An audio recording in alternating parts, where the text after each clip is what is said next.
cleaning black mold. So black mold is usually referring to something called Stachybotrys, which is a very sticky, heavy mold. And it is very, very toxic, but it's not the only mold that's toxic. And it's not the only color of mold that can be really toxic. So mold can actually be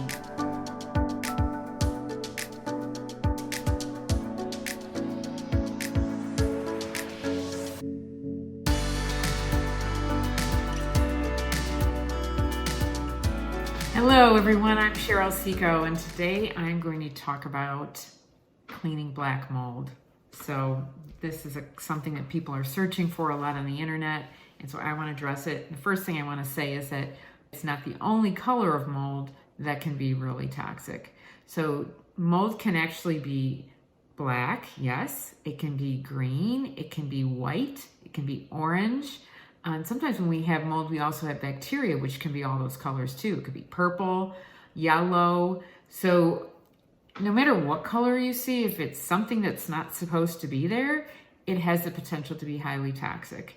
And so be careful. So the first thing I would say if you're going to try to clean something like that is know that you have a bigger problem somewhere that needs to be evaluated. So I would photograph it, document it, that you have something going on. If you're going to try to clean it, protect yourself. Wear gloves, a mask, a good mask. Ideally, it should be N95 because the other masks don't actually do much. And I would open windows if I were doing it to make sure you're going to ventilate the space as much as possible, because there's a good chance you're going to put mold spores into the air in the cleaning process. So the way I would clean it is I would use a spray bottle. I would use a mild detergent. I prefer detergents that have some plant-based essential oils in them as a component. I prefer cleaners that have an emulsifier to spread that around. So it's not just a matter of putting some oil and water. Oil and water doesn't mix. That's a whole nother topic. But you can use baking soda and water. You can use dish soap. You can use anything mild. You can use borax is another option that you can use. So there's a lot of options that are available online where you can research cleaning options that are non-toxic. So I never use bleach. So bleach is not a good idea. It has way more water than bleach, and the bleach actually evaporates very quickly. It may look clean, but it has way too much water in it.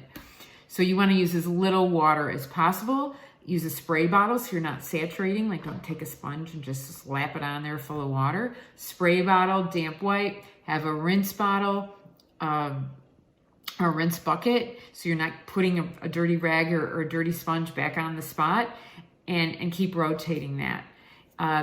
Damp wipe and dry. So never leave the space wet and never leave the surface wet. So you want to really, really do a good job of drying, and so having windows open might help with that. Then the next tip that I would have is to check your humidity, because there's some reason. Mold just doesn't grow on any surface for no reason.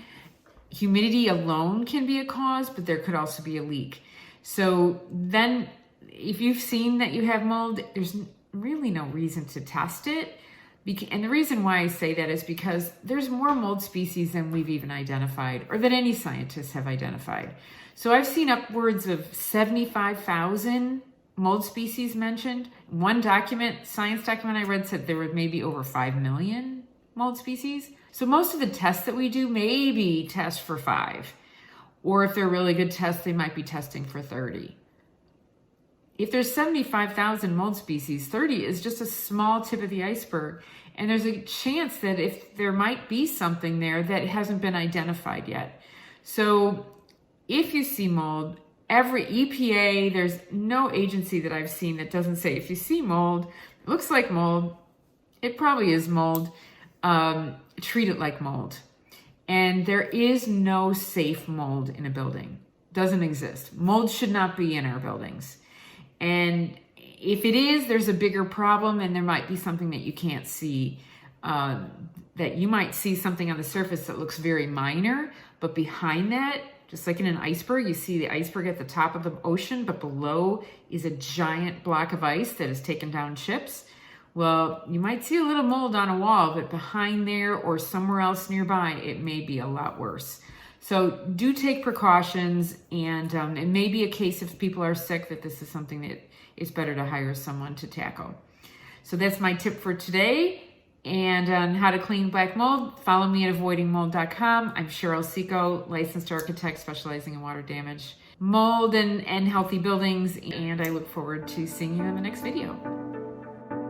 If you enjoyed this video, hit subscribe. For more free information on safe building, avoiding mold, and water damage, visit avoidingmold.com.